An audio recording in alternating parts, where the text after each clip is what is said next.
Hi friends. మనం ఈరోజు నీళ్ళ చారు తయారు చేసుకున్నాం. ముందుగా చింతపండు ఒక 10 నిమిషాల ముందు నానబెట్టుకోవాలి. ఎండుమిరపకాయలు, తాలింపు గింజలు, కొత్తిమీర, ఇంగువ డబ్బా, ఉల్లిపాయలు 2, కరివేపాకు. ముందుగా చింతపండుని గుజ్జంతా మెత్తగా పిండాలి. పిండి ఒక గిన్నెలోకి ఉంచుకోవాలి. ఉంచుకోవాలి. అలా గుజ్జంతా ఉంచుకోవాలి. అలా ఉంచుకొని పక్కన పెట్టుకోవాలి. ఉల్లిపాయలు సన్నగా కట్ చేసుకోవాలి.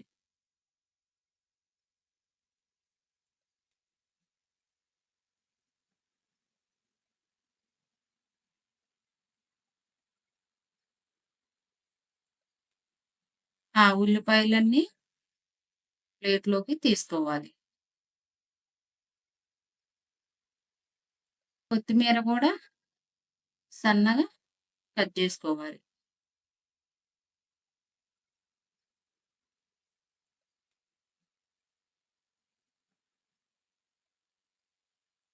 ఈ కట్ చేసిన కొత్తిమీర కూడా ఒక గిన్నెలోకి తీసుకోవాలి.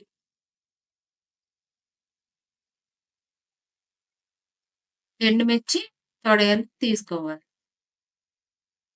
నేనైతే 5 ఎండుమిర్చి తీసుకున్నాను. ఇప్పుడు గ్యాస్ మీద ఒక గిన్నె పెట్టుకొని ముందుల మిరపకాయలు వేయించుకోవాలి.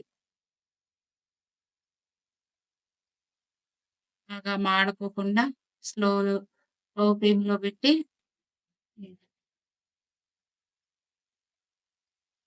ఆ మిరపకాయలు వేరే గిన్నెలోకి తీసుకోవాలి.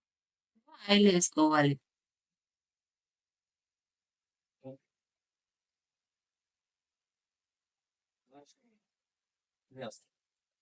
మిరపకాయలు 2 తుంచేసుకోవాలి. తాలింపు గింజలేసుకోవాలి. కొంచెం ఇంగువ పొడి ఏసుకోవాలి. కరివేపాకు ఏసుకోవాలి. పసుపు కూడా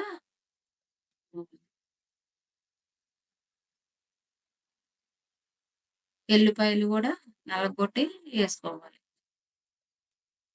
ఒక గంటెతో అటు ఇటు ఎల్లిపాయలు, కరివేపాకు, పసుపు పచ్చి వాసన పోయేలా వేయించుకోవాలి.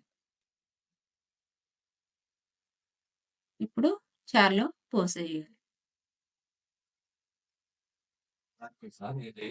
ఆ వేయించుకున్న మిరపకాయలు, ఉప్పు మెత్తగా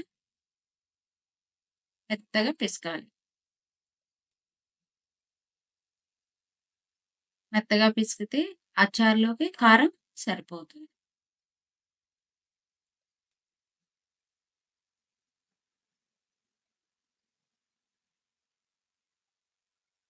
ఇప్పుడు ఉల్లిపాయ ముక్కలు కూడా దాంట్లో వేసుకోవాలి.